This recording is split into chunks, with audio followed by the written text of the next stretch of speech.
It's good to be here with you tonight. We're going to be talking about the truth about entertainment and screen time and social media. We're going to begin with this question: is technology bad? Technology is not bad in and of itself. Technology is like money. You know, for the last 20 years, I've worked with the Gospel Broadcasting Network, which is an organization that has dedicated itself to the purpose of using every means of modern technology to reach people with the gospel. Technology in and of itself is not bad. In fact, the way we're using it is good. I think the way we're using it is the way God intended us to use it. In the beginning, GBN was a satellite TV network, and we've morphed over time because technology has changed. Now people are getting their TV through streaming media and through apps and social media, and so we move more and more that direction. And if you don't have it yet, in fact, go ahead and go to the next slide. If you don't have it, we've got some of these stickers out there on the table. We don't have I don't think we have the large ones with us, but we've got some small ones. And that little QR code, if you take that picture, you can even take a picture of that, and it will take you to the GBN app, and you can download it. If you have it, go ahead and go to the next slide. This gives you a little better picture of it. If you go there, you can download this app. It's got thousands of videos you can watch. It's got a commentary section. Go to the next one, please. And this is what it looks like. It's available on iPhone, Android, all sorts of devices. Next one, please. And there's a commentary section. I won't go through all this for the sake of time. Next section. GBN has our own set of commentaries. We now have 59 of the 66 books of the Bible done, and it's all free. We are supported solely by contributions of members of the Lord's Church and individuals and congregations that support us. There's a table in the back. You can pick up a lot of material there, so please do that. Please pick up these QR codes and put them on your cars so we can help to spread the word. Brother, I believe God has providentially allowed us to have the incredible technology that we have today so that we can reach people with the gospel.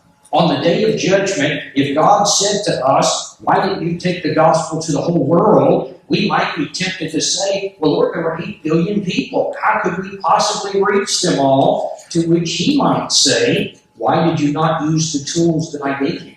Why did you not use the internet and the cell phones that are everywhere in the world?" Brethren, I do not believe that God has allowed us to have the modern technology we do just so that we can binge watch Hulu and Netflix.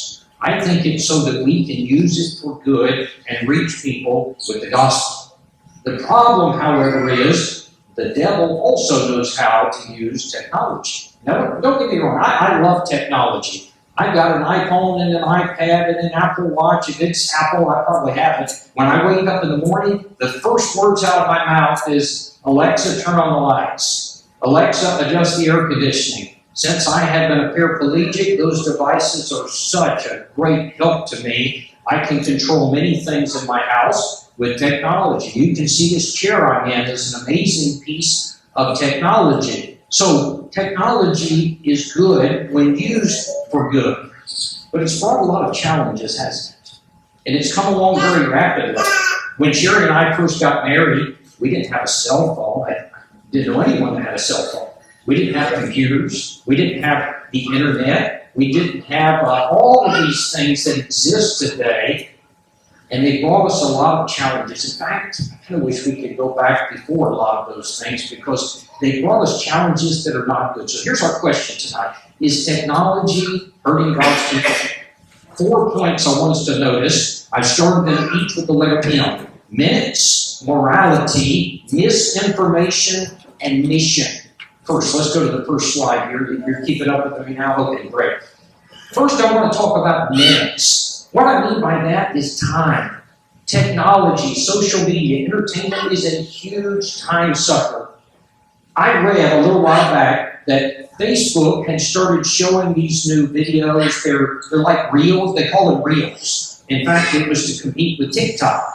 And if you got Facebook, you'll see these little videos pop up. And they very quickly learn what you like to watch. And so if you like basketball and you stop, you're going to get a lot of basketball videos. I'm not proud to say, but I like cat videos. And so I've seen every cat video that has been made. The problem is every day there's more cat videos. And so, but there's some good things. I like to watch Charlie Kirk debates, and he does a great job. But I have learned, you'll watch one and you'll say, well, it's only 20 seconds. But then there's another 20 seconds and another 20 seconds. And I realized on one occasion, I had spent an hour just like that. And when I got done, I had accomplished absolutely nothing.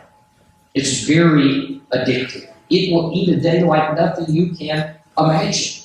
I want you to think about this. John chapter 9, verse 4, Jesus said, I must work the works of him that sent me while it is day, for the night is coming when no man can work. Jesus was saying, I have been put here to do the work of my Father, and the night's coming. That is, I've got a limited amount of time to do it, and so I've got to stay busy. Social media eats up that time. Could you imagine the time that could be regained if every Christian in the world would lay aside social media for just one day and evangelize?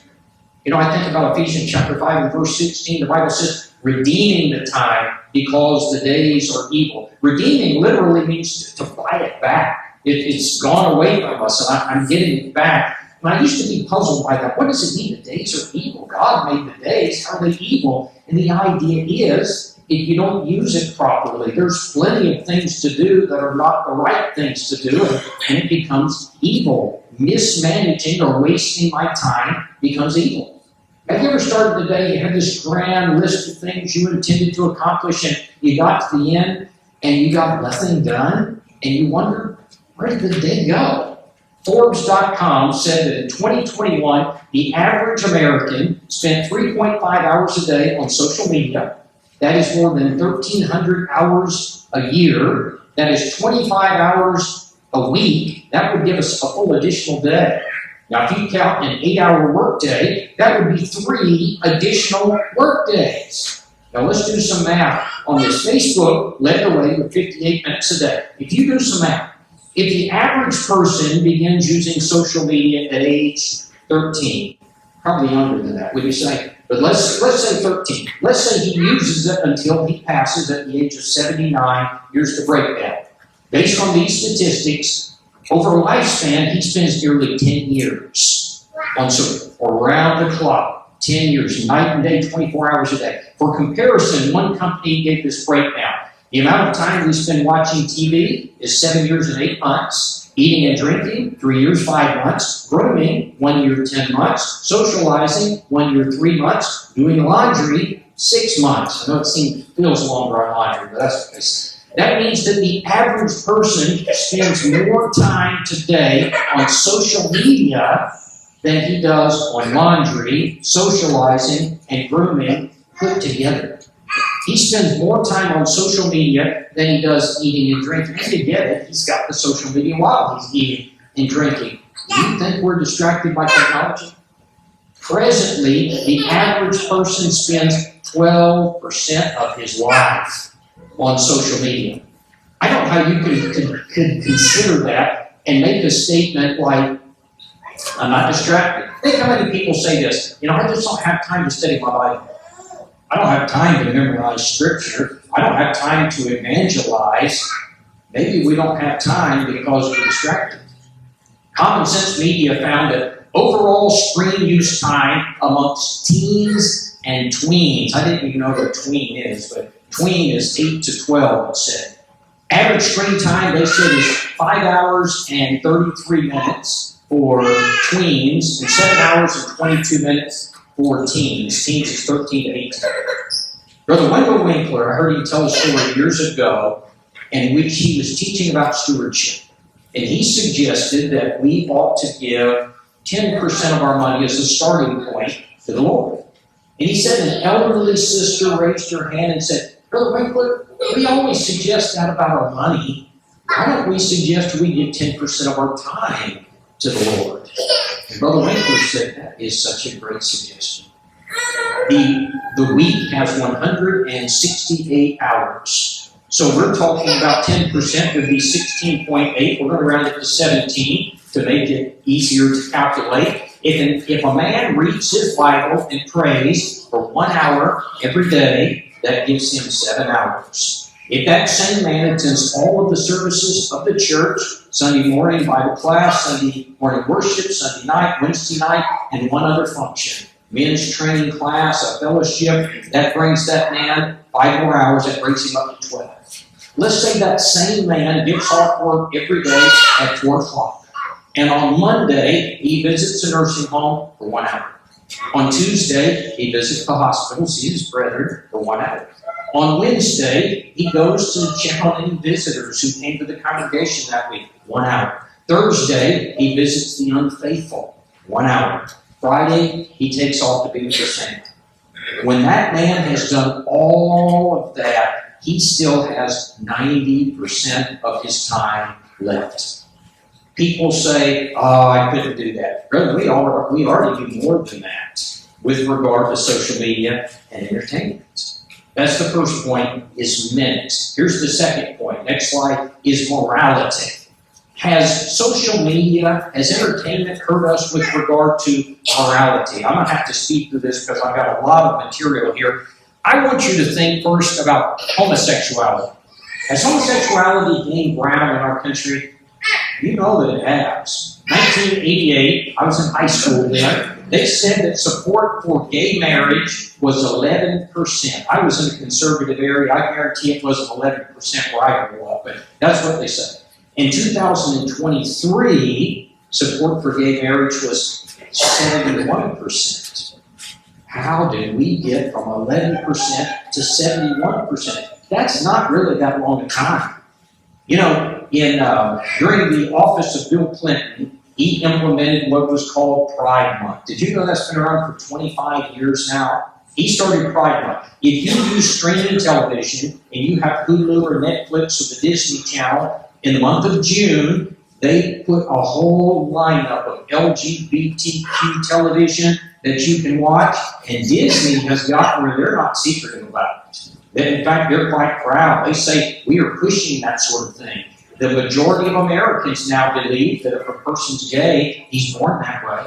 Now, here's my question. How did we get from 11% in 1988 to 71%? And I'm going to tell you, it has a lot to do with the media. It has a lot to do with what people read on Facebook, what they see on Instagram, what's being pushed to them, even by the media itself. You see, we have been fed a lie. We've been brainwashed. It seems like that no matter what TV program you turn it on these days, there's homosexual on it. And that person is always the smart, reasonable person. And the person who opposes it, well, he's a bigot. You see, the devil's brainwashed us that way. I remember some brethren telling me, well, if there's a homosexual, I don't watch it. You can't even watch commercials anymore because it has gotten that bad. Millennials, that generation now supports homosexual marriage at a rate of 83%. The 18 to 29 age group now supports it at a rate of 89%. Think about that, 89%. That's 29-year-olds. 20 years from now, they're going to be the age to be elders in the church. Brother, do you think we're not going to have a problem ahead of us? We got a problem. What about pornography? I'm going to tell you, technology, what it has done to us with regard to morality and particularly pornography.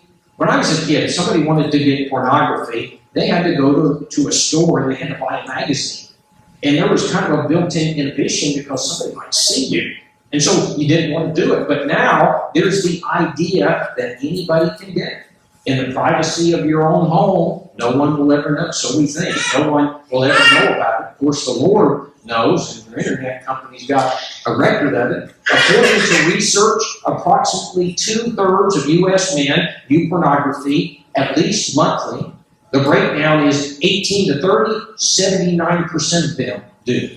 31 to 49, 67%. 50 to 68, the old guys, 50% of them view pornography at least once a month. The study said that 30% of young men in the 18 to 30 age group view it every single day. And I'll tell you, even Facebook contributes to this. Somebody says, oh, Facebook doesn't allow pornography, but it allows immodesty, serious immodesty. And a young man sees that, gets the wheels turning in his mind. It gets his motor revved up, and he starts looking somewhere else. What about modesty, since I'm mentioning it? You know, it hurts my heart this time of the year when you get to graduation and prom season, and people are posting these pictures, and members of the church, people are going on vacation, and they're posting these things, and it's just not good. The devil is using these things. Entertainment. The devil has done such a good job with TV. You know, Sherry and I used to like to watch HGTV, where they buy a house and they flip it, and you know, it got to the point that you would think only gay people buy flip houses, because everyone that goes through there. And then the devil gives us these storylines where the persecuted person is gay. He has us rooting for the adulterous relationship. We're hoping the thief won't get caught. You see, he's turning the tables, so he's breaking down the barriers and making us root for evil. I was doing a gospel meeting in Texas, and one of the elders had a placard on his TV, and I liked what it said so much I took a picture of it. Maybe put it in my PowerPoint. It said this: how dare we be entertained by the things that sent Jesus to the cross? Isn't that a good thought? When it comes to technology or entertainment, we need to keep that in mind. Let's go to the third slide. Misinformation. Has the devil used technology to feed us misinformation? The New York Times had an article that said, quote, the experts are worried because social media is filled with misinformation. They said young people don't know what's real and they don't know what's fake, and so the New York Times is worried about that. But you know, a big part of the problem is what the experts are saying is fake is actually the truth, and vice versa.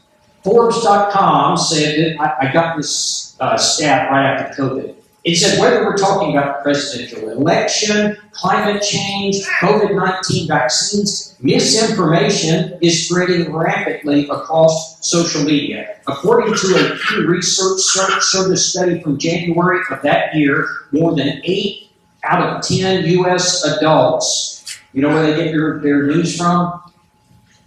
Their cell phones. Where they get it. On my iPhone, if you swipe all the way to the left, they've got a news section. The problem is every single option they have is liberal news. I just deleted that section. I didn't want any of that news. But if that's where 86% of young people get their news. North Carolina State University did a peer-reviewed study that said, quote, unmistakably, they had exposed big tech's egregious attempt to tilt the scale toward left-wing candidates. That is, they said statistically we've proven that, you know, the big tech, Apple, Microsoft, you go down the list, that they had tried to sway the election. You know the two of the top sources people go to get their news? Google, YouTube, and I haven't seen it, but I bet you could add ChatGPT to that list now. But they're filled with liberal media bias. And so if your child is getting his news that way, he's going to be in trouble. Imagine if you imagine taking a new convert. You just converted this person, and now for 5 to 7.5 hours a day, you just feed them false doctrine. Let them read literature from denominations. You think that would affect them? Take a seasoned Christian, let him read error all day. Now, what happens when we take a young person and we just feed them liberal media bias all day long? You think it's not going to affect their minds? I remember in 2015, my daughter Macy was a student at Freed-Hardeman University, and when the Supreme Court passed a new law about homosexual marriage, I was talking to Macy on the phone, and she said, Dad, there's big support amongst the student body for gay marriage. And I said, I don't believe that, Macy, not at Freed-Hardeman. And she said, Dad, I am a student here. I am telling you. And I later talked to Dan Winkler, and I asked him, is that true? And Dan said, yeah, it's true. He said, no, remember, college is just a microcosm of society. And so it's all, and I got to thinking about that. What age are college students? 18 to 22? Think about people in that age group. What have they been told their entire lives? They've been told since they were born that if you don't support this, you're a bigot, you're narrow-minded. They've gotten it on their social medias. So imagine if you did your politics that way, or your religion, or you learn about abortion, or the election, or COVID, or whatever it is. That's what you're going to get. Let's go to the fourth. Our mission. Now, when I talk about our mission, I mean our objective. Why did God put me here on this earth? I've got a limited amount of time. What should I be doing with it? Here's the answer. Revelation 4, verse 11. Thou art worthy, O Lord, to receive glory and honor and power, for thou hast created all things, and for thy pleasure they are and were created. What is your purpose? And my purpose, according to this verse, to bring God pleasure. Ecclesiastes 12:13. Let us hear the conclusion of the whole matter. Fear God and keep His commandments. This is the whole of man. That's what it's all about. That is why you are here. And so I might go to school, and I might get a PhD, and I might be a respected academic scholar, and I might cure cancer. But if I fail to fear God and keep His commandments, my life has been a waste. I might build a huge, successful company and be a billionaire, but if I fail to fear God and keep His commandments, I miss the reason that God put me here in the first place. I heard an old story, and I've always liked it. I don't know if it's true or not, but it was about a watchmaker who was drafted during the Civil War.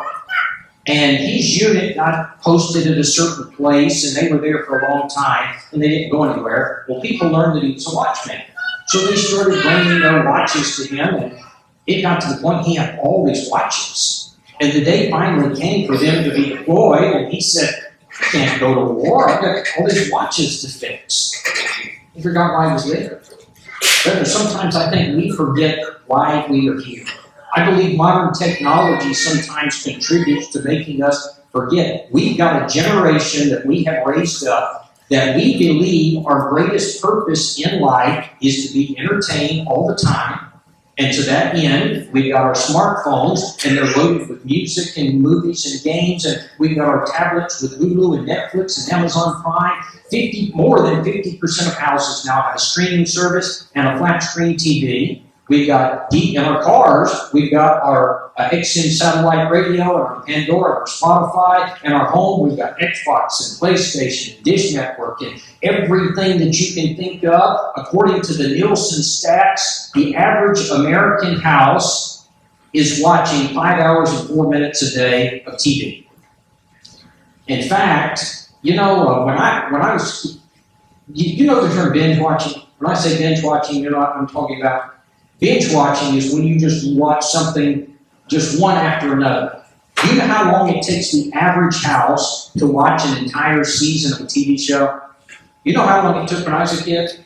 A season. That's what I call it that. You know how long it takes now? 5 days. See, we are just letting it eat up our time. Sometimes I've had older people say, Don, I don't use Facebook. That stuff wastes my time.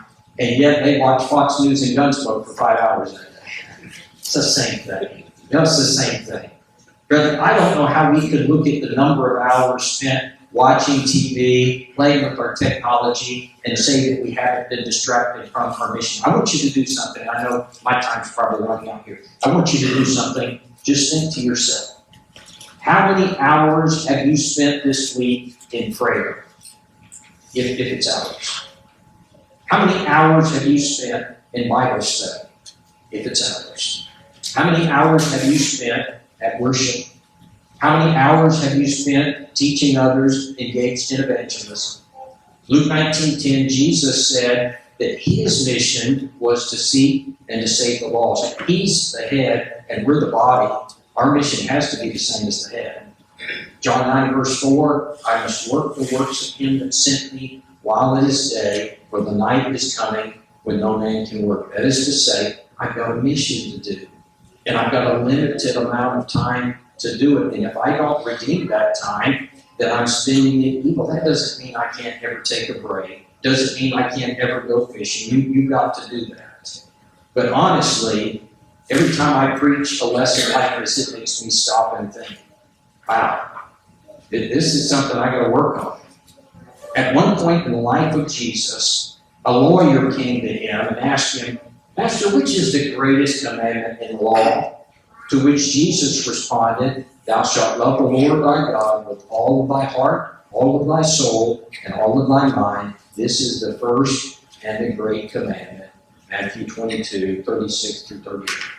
May we never let our technology, our entertainment, or anything else cause us to lose sight of that goal. Thank you.